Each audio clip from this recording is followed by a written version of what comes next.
Baik teman-teman, selamat datang kembali. Pada kesempatan kali ini saya akan membahas analisa saham untuk besok tanggal 7 Juli 2022 ya. Jadi seperti biasanya untuk analisa saham harian atau rekomendasi saham harian saya akan bahas totalnya ada 16 saham. Untuk bagian pertama saya akan bahas 8 saham. Nanti berlanjut ke bagian kedua saya akan bahas 8 saham yang lainnya. Jadi saya mulai langsung dengan yang pertama adalah untuk BBCA atau Bank Sentral Asia. Bank Sentral Asia ini memang lagi testing area supportnya 7175 ya. Jadi beberapa waktu yang lalu dia sempat turun di bawahnya. Kemudian kemarin sempat rebound. Hari ini memang sempat nyentuh 7175 ya. Ini kelihatannya memang ekornya panjang ke atas ya. Bentuknya seperti hammer gini ya. Tapi kalau kita lihat di hourly chartnya ya, kita harus hati-hati. Ini ada gap up ya. Jadi yang harga penutupan itu sebenarnya untuk BBCA ini ya, kalau kita lihat gap up seperti ini bukan harganya sebenarnya ya. Jadi kadang-kadang kalau kita lihat wah candlenya bagus, ekornya panjang ke bawah gitu ya. Nah kalau seperti itu belum tentu ya. Kalau kita lihat ini drag up pada waktu penutupan. Nah kalau kondisi seperti ini kita tetap fokus kepada garis-garis yang sudah saya berikan di sini ya. Jadi selama dia bertahan di atas 7175, saya rasa sih untuk BBCA ini masih ada kemungkinan untuk rebound lagi ya. Walaupun kalau kita perhatikan MA20-nya mengarah ke bawah. Jadi kita belinya bertahap aja, naik ke atas 7350 boleh mulai buy ya. Kalau yang mau buy high sell higher, kemudian naik lagi ke atas 7450 boleh tambah lagi atau average up, target price-nya di 7600 dan 7750. Jadi belinya bertahap aja. Kalau dia berhasil naik ke atas 7350 boleh tambah lagi. Kalau yang mau buy high sell higher silakan. Berikutnya boleh pakai acuan garis yang sudah saya berikan atau setiap kelipatan Rp50 kalau dia naik kita boleh tambah lagi atau average up ya. Belinya jangan terlalu banyak karena MA20-nya masih mengarah ke bawah ya. Jadi belum benar-benar aman ya seperti itu ya. Kurang lebih cukup. Berikutnya untuk tower memang dia masih cukup bagus ya. Kalau kita lihat di sini candlenya ekornya panjang ke atas ya seperti itu ya. Targetnya 1170 sudah tercapai ya. Ini sudah saya gambarkan sebelumnya ya. Jadi kalau kita lihat untuk tower ini memang dia ditutup pas di 1130 ya seperti itu ya.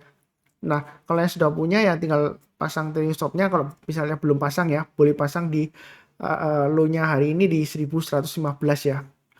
Intinya kalau kita lihat di 1085 di sini ya, kalau selama dia bertahan di atas 1085 sebenarnya sih kalau mau hold tower masih cukup bagus ya, seperti itu ya. Kalau mau buy untuk tower, mau buy sekarang boleh nggak Pak Sunar? Nah, ini kan ekornya panjang ke atas ya.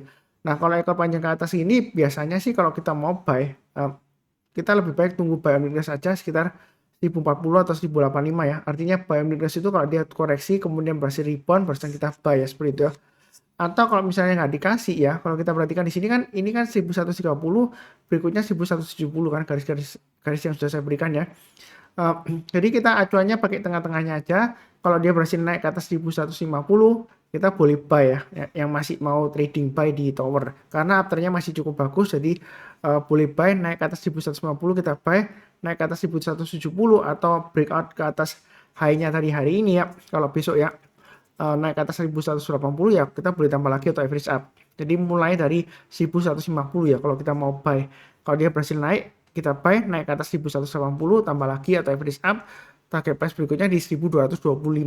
Jadi bahwasanya untuk uptrendnya tower ini masih cukup bagus, tapi jangan lupa pasang trailing stopnya ya di low-nya hari ini ya 1115 dan maksimum di 1085. Kurang lebih seperti itu untuk tower.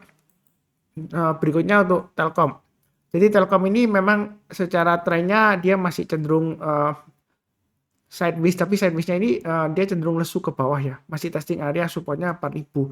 Sebelumnya dia tembus ke bawahnya, kemudian ekor panjang dan hari ini dia sempat testing juga di bawahnya, kemudian berhasil ditutup di atasnya 4000 ya. Nah, kurang lebih kalau seperti Telkom ini bagaimana Pak Sunar kalau mau trading? Sebenarnya kalau mau buy sekarang boleh aja pasang stop loss-nya di 3840 ya.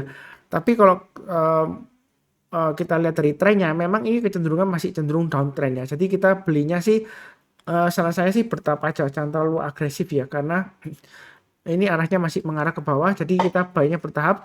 Kalau dia berhasil naik ke atasnya 4050 kita boleh tambah lagi atau average up, naik ke atas 4100 ya tambah lagi ya seperti itu ya.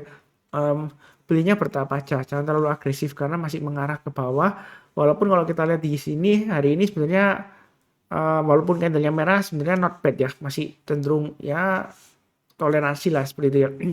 Yang mudah-mudahan aja dia akan lanjut ke atas ya, tapi memang marketnya memang sedang lesu juga ya, transaksi hariannya juga berkurang jauh ya seperti itu ya. Jadi kita jangan terlalu agresif kalau mau trading, atau mau wait and see juga boleh ya seperti itu ya, karena ini masih mengarah ke bawah ya.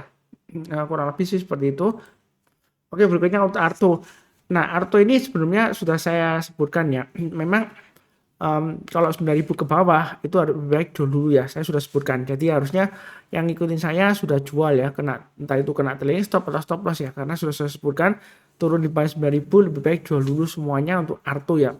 Maksimum 8.000 ya. Nah, kalau untuk area buy on weakness saya sebutkan di 7.600. Artinya kalau dia koreksi di bawah 7.600, kemudian berhasil rebound atau mantul ke atas 7.600, kalau misalnya kita mau spekulasi buyback boleh aja, tapi jangan terlalu banyak, karena walaupun MA20-nya ini masih cenderung datar di area sekitar kurang lebih 9.000, tapi harganya itu masih jauh ditutup di bawahnya MA20. Jadi kita kalau mau buy masih resiko sebenarnya ya. Jadi buy-nya bertahap aja. Kalau kita perhatikan high-nya hari ini dia di 8.025, kemudian high-nya kemarin di 8.150. Jadi kalau mau buy atau buyback, kalau misalnya sudah kena trailing stop sebelumnya atau stop loss ya, kita buy-nya kalau dia sudah berhasil naik ke atas 8.150 ya. Lebih baik seperti itu, karena kalau buy sekarang sebenarnya sih boleh aja, karena sudah termasuk area buy and weakness yang sudah saya gambarkan ya, tapi bertahap aja. Kalau dia naik lagi ke atasnya 8.150, kita boleh tambah lagi atau average up ya. Berikutnya setiap kelipatan Rp50 aja atau Rp100 ya, kalau dia naik kita tambah lagi ya. Jadi istilahnya kita belinya nyicil aja.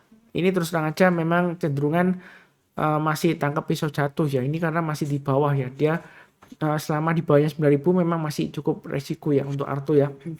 Mudah-mudahan dia berhasil bertahan di atasnya 8.000 ya sampai dengan minggu depan. Kurang lebih cukup. Berikutnya TBIG. Hari ini rebound lagi, sudah saya sebutkan ya. Memang dia di area sideways range-nya 2890 sampai dengan 2990. Apakah dia akan berhasil breakout Pak Sunan? Mengingat dia ada aksi korporasi tender offer di 3.200. Peluang breakout selalu ada ya. Karena terus terang aja saya sudah sebutkan area buy on weakness-nya di 2820. Jadi selama bertahan di atasnya 2820 sebenarnya masih ada peluang untuk breakout ke atas 2990 ya. Karena memang kalau kita lihat di sini TBG memang agak menyebalkan ya. Kalau dia breakout besoknya dia naik tinggi kemudian cepat drop gini ya. Jadi memang kecenderungan untuk trading cepat ya. Buy on weakness sekitar 2890 ya. Sudah saya sebutkan, buy-nya bertahap aja. Kalau dia berhasil naik ke atas 2990 atau 3000 ya. Ini high yang sebelumnya 5 Juli. Ya kalau naik ke atas 3000 boleh buy up atau buy hasil lahir silakan. Tapi buy-nya bertahap aja. Kemudian kalau dia naik lagi ke atas 3070 boleh tambah lagi. Naik ke atas 3130 tambah lagi ya seperti itu ya. Jadi garis-garis yang sudah saya berikan ini untuk acuan untuk average up ya. Nah, garisnya ini dari mana? Ini sudah saya gambarkan ya, 3170 dari swing high di sini dan juga yang sebelumnya di sini ya. Berikutnya lagi 3240 dari swing high-nya di sini. Itu acuan saya. Nah, 3070 dari mana? Dari acuan swing high di sini ya. Seperti itu ya. Jadi bahwasanya untuk trading di TBG memang sebenarnya sih cukup mudah ya seperti itu ya. Tapi hati-hati aja, fluktuasinya juga lumayan tinggi. Kadang-kadang dia membentuk ekor panjang ke atas dan juga ke bawah ya, seperti ini ya. Kurang lebih sih cukup. Berikutnya untuk Raja. Jadi Raja ini memang agak outlier ya. Jadi yang lainnya masih lesu, dia malah breakout ke atas 420 ya. Ini sebenarnya garis-garisnya sudah saya gambarkan. Mau buy untuk Raja boleh ya. Target price-nya masih bisa ke 498. Nah, jadi kalau kita mundur ke belakang jauh ya. Jadi 498 ini saya ambil dari puncaknya di sini ya. Maaf di sini ya. Ini ya 498 di sini ya. Jadi bahasanya untuk Raja ini dia masih ada peluang untuk naik 498 ya, terdekat target price-nya. Jadi kalau mau buy sekarang boleh nggak Pak Sunar? Boleh ya. Area buy on weakness sebenarnya sudah saya gambarkan sebelumnya di 320 atau 364 di sini ya. Jadi yang ikutin saya harusnya sudah mulai buy dari 364 ke atas ya seperti itu ya. Nah 420 ke atas sebenarnya untuk Raja ini masih ada peluang ke 498 atau bahkan bisa ke 640 ya. Mungkin aja seperti itu ya. Ini kecenderungannya garis MA20-nya masih sideways ya. Dia sudah berhasil breakout lagi. Ada kecenderungan dia masih peluang untuk breakout ke atas 448 dengan target dekatnya 498 kemudian 640 ya. Jadi masih cukup menarik lah untuk Raja ini ya kalau mau trading buy. Berikutnya AMRT. Uh, AMRT juga uptrendnya juga masih cukup kuat ya kalau kita lihat ya. Jadi untuk AMRT di sini apakah ada aksi korporasi? Sejauh ini saya lihat sih nggak ada ya aksi korporasi untuk AMRT. Jadi uptrendnya memang masih cukup bagus ya. Kalau kita lihat mau buy on weakness nggak berani buy sekarang, kita buy-nya tunggu aja di 1740. Artinya kalau dia koreksi turun di buy-nya 1740 kemudian berhasil rebound barusan kita buy. Mau buy sekarang boleh nggak Pak Sunar? Boleh.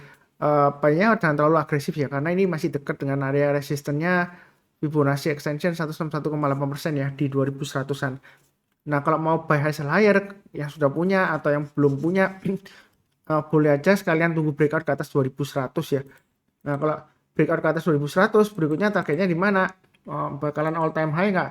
Ya, saya pakai acuannya setiap kelipatan 100 rupiah aja ya. Berikutnya targetnya 2200 dan 2300 ya. Nah, apakah ketinggian Pak Sunar untuk AMRT? Sebenarnya saya prinsipnya mengikuti tren ya. Jadi selama uptrendnya masih cukup bagus ya. Salah satu acuannya yang paling gampang kita pakai EMA 20 ya. Memang volumenya di sini masih cenderung kecil ya. Jadi kalaupun Anda mau buy hasil higher ya sesuai dengan uptrendnya ya bertahap aja ya. Jangan terlalu agresif ya. Seperti itu kurang lebih cukup lah ya untuk AMRT ya. Berikutnya untuk ICBP.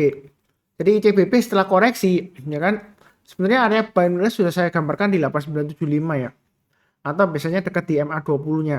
Nah, ini naik ke atas 9200 boleh buy ya. Naik ke atas 9425 mau tambah lagi atau average up silakan. Kalau kita perhatikan ini mengulang lagi dengan sebelumnya ya. Jadi posisinya kalau mau buy sekarang boleh. Kemudian untuk berikutnya kalau mau tambah lagi atau average up di area 9600 ya. Kalau dia naik ke atas 9600 target price berikutnya di 9900 dan 10475. Nah, apakah ketinggian Pak Sunar? Sebenarnya sih nggak juga ya seperti itu ya. Karena afternya masih cukup bagus. Jadi kalau mau buy sekarang boleh aja buy-nya bertahap ya. Jadi jangan terlalu takut. Kita tetap fokusnya di pergerakan harga sahamnya. Jadi bukan di indeksnya ya. Ya kadang-kadang memang kalau kita merasa takut ya wajar aja. Tapi saran saya kalau misalnya takut ya mungkin posisinya dikurangi lah ya seperti itu ya. Atau belinya bertahap atau tunggu area buy on weakness lagi di 8975. Jadi kalau dia koreksi berhasil rebound barusan kita buy ya. Karena kalau kita lihat di sini setelah nyentuh di atas di sini ya 9625 kemudian dia sempat testing 8975 ya, pas dengan garis yang sudah saya berikan ya. Ya kurang lebih seperti itu untuk ICBP, mudah-mudahan aja masih sukses terus ya. Saya rasa sih cukup ya untuk bagian pertama, nanti berlanjut ke bagian kedua untuk 8 saham yang lainnya. Seperti biasanya barusan kenal channel Saham Profit ya, jangan lupa subscribe, kemudian like, nyalakan lonceng notifikasinya ya, supaya nggak ketinggalan kalau ada yang video yang baru. Seperti biasanya saya doakan selalu semuanya selalu sehat, damai dan sejahtera selalu. Amin. Terima kasih banyak. Tetap semangat ya. Sekian.